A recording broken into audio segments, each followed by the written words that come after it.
kay ano, kay pangalan nun, kay Amy Marcos. Kaya namin makipagbardagulan talaga, bastusan. Lalo-lalo na pag kami yung inunahang bastusin eh. Ayun naman pala eh. No? Pero yung kay Vice Ganda, nag-iiyakan no, mga kababayan. Oh. Kaya talaga na, if confident ka, Maharlika, na may proof ka talaga sa pinagsasabi mo, ilabas mo! Anong hintay mo? O yun din, sa likod din. Barbie. Ang daming Barbie dyan! Basta, pwede magtanong, ano talaga? Bakit ang daming Barbie diyan sa grupo ninyo? Oh, Barbie di si Roque. Oh. 'Di ba? Sabi ni Chi, luto naman vlog mo, Mark. Luto ka ng humba. Naku po, baka sugurin tayo ni Roque dito. No? Mahilig pa naman si Roque dito, no? Mahilig pa naman si Roque ng humba. Negotiation na, hey, bigyan mo kami ng 2 million, hindi ko ilalabas itong ano. Gawain sa amin, galawas sa amin. Gawain ka, puta, ilabas mo. If you're... Bigyan mo ako ng ganitong pera. Hindi ko ilalabas itong ganito. Oh, panghuthot yun ha. Pambablockmail yun. Ayun si Joey, oh. Nandun din, kasama nung dalawang Barbie. If you're confident with your evidence, ilabas mo. Bakit hindi mo kayang ilabas? Kasi gawa-gawa mo yan. Kasi nga, kailangan mo kang kamera. Ang gusto mo gawin is, ganito ang deal natin na bigyan mo ako ng kahit 3 million ang hindi ko ilalabas ito. Diba? Kasi gusto With 3 million. Ayan si Joey, si Miss Joey may sasabihin, oh. Ganito ang deal natin na bigyan mo ako ng kahit 3 million ang hindi ko ilalabas ito. Diba? Kasi gusto mo lang naman talagang mamera. Umamin ka na, humingi ka ng pera kay Amy Marcos, di ka binigyan. Oh! Grabe, ano? Siyempre, mga kababayan, alam din nila yung sitwasyon at naririnig din nila. Sa sirkulasyon nila, sila ang nakakaalam. Di ba? Kaya nga sabi ko mga bossing, kapag ka itong mga to nag-away-away, maglalabasan ng mga baho yan. Maharlika, humihingi ng pera kay Amy Marcos, sabi ni Miss Joey, pero hindi binigyan. Kaya mo naman may tago sa amin. Collector ka din, Day. Basta ka ng mangga. Kaya hindi ka pinagbigyan. Kaya pinapahid mo sa amin yung gawa. Baka kaya ganun lagi yung vlog ni Maharlika. Ano, yung laging banat ng banat. Eh, pakinggan naman ho natin si Maharlika, mga bossing. Eto, meron siyang sagot dyan. No? Nagalit na eh. Sinabi, hindi binigyan ni Amy Marcos. Ha? Sundan nyo ho yan, mga kababayan, ha? Ano sabi nila dyan? Humihingi ng pera si Maharlika kay Amy Marcos. Ngayon ho, mga boss, si Maharlika naman, nakita ko may vlog, nagagalit din ho. Renekta na ho, mga kababayan, wala nang patumpik-tumpik. Ako ho, mga bossing, sa sitwasyon na itong mga to, parehas kong pinapaniwalaan eh. Ano? Parehas kong pinapaniwalaan. Kasi sino ba naman po ang makakaalam kung ano yung galawan ng kapwa nila? Eh di sila lang din ho. Ngayon, pagka nagkaaway-away, alabasan tayo ng baho. O yun, sila Joey, inilabas yung baho ni Maharlika na nanghihingi ng pera. Kay Amy Marcos, hindi binigyan. Ngayon naman, eto. Ang binweltahan naman ni Maharlika, si Daryl Yap, no? Na minsan naging kaibigan natin, pero saglit na saglit lang ho yun, mga kababayan. Saglit na saglit lang ho. Siyempre, siguro, naririnig niya, binabanatan ko, bumabanat na din tayo, o hindi na tayo pabor kay Amy Marcos. Kaya, in-unfriend na ho tayo, mga bossing. No? Sino ba? Binabanatan ang sinabi is, si Amy Marcos at si Daryl Yap daw ho, mga kababayan. Ito, hindi natin sila binabanatan ha. Ibinablog lang ho natin kung ano yung sinasabi ng mga kapwa nila, mga DDS. Oh. Kaya mo yun sila. O Daryl, ready ka? Oh, yan. Mukhang magkukuking show si si Maharlika. Type ni Takeru Miyamoto daw to eh. No, Boss Takeru. Ito, yung type mo, may sasabihin. Kaya mo yun sila. O Daryl, ready ka na ba? Labas mo na ito lahat. Napisan niyo ako eh. Ilabas na Ayan, magkakalabasan na ho. Nagkakahamunan na, mga bossing. Malalaman na natin kung sino ang puting ahas. No?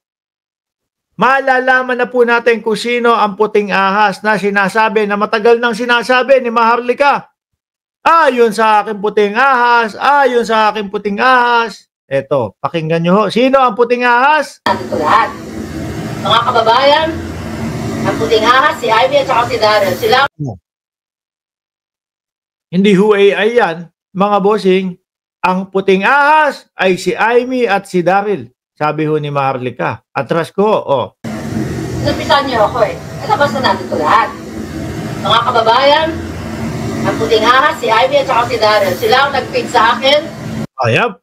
Si Amy at si Daryl daw po. Ang puting ahas. Ano ang pinid sa'yo? ng bilat ni Nisa na nakabukaka. Naku. O yan, no? Ano nakasulat sa ating title? Amy at Daryl nagpakalat ng skandal ni First Lady Lisa. Galing daw po kay Amy. Biruin mo, no? Kung totoo itong sinasabi ni Maharlika, mga kababayan, biruin mo, asawa ng kapatid mo, gaganunin mo, magpapakalat kayo, maglalabas kayo ng bilat daw, oh. Alam nyo na kung ano yung bilat. Oh. Di ba? Oh, yung bilat, yung ganun. Nakabukangkang daw, oh. Galing daw kay ano, galing daw kay Daryl Yap at kay Amy Marcos. Biruin mo. Grabe ano? Bakit to, mga kababayan? Siyempre, kahihiyan ng kapatid mo yun eh. Hindi na inisip kung sakali ho na itong sinasabi ni Maharlika ay totoo, gaganunin mo yung asawa ng kapatid mo. Siguro mga kababayan, mapapadalawang isip ka, 3 isip, 4 na isip, 5 isip bago mo gawin yun eh. Kasi po, magre-reflect po yun doon sa kapatid niya mismo. Eh baka talagang totoo yung sinasabi ng mga loyalista o yung mga supporter ni Pangulong Bongbong Marcos na si Amy hindi talaga kapatid kaya walang pakialam. Ibig sabihin, Sir Mark, si Mangga ang source nung drug case sa Tate. Oh. Lahat po. Malamang, Mitch, kanino ho tayo maniniwala? Doon po siya laging nagsasabi o gumagamit ng pangalan na puting ahas. Di ba? Siya mismo yun eh. Siya mismo ang laging nagsasabi, ayon sa puting ahas, ayon sa puting ahas. Oh. Lahat po ng ibinlag ni Maharlika, mga boss chief amo sir, na sinabi na ayon sa puting ahas, ibig sabihin, galing daw po yun kay Amy Marcos at kay Daryl Yap. Base po doon sa mismong gumagamit ng pangalan na puting ahas kada vlog niya. Bullshit naman gaya, sabi ni Malabworks.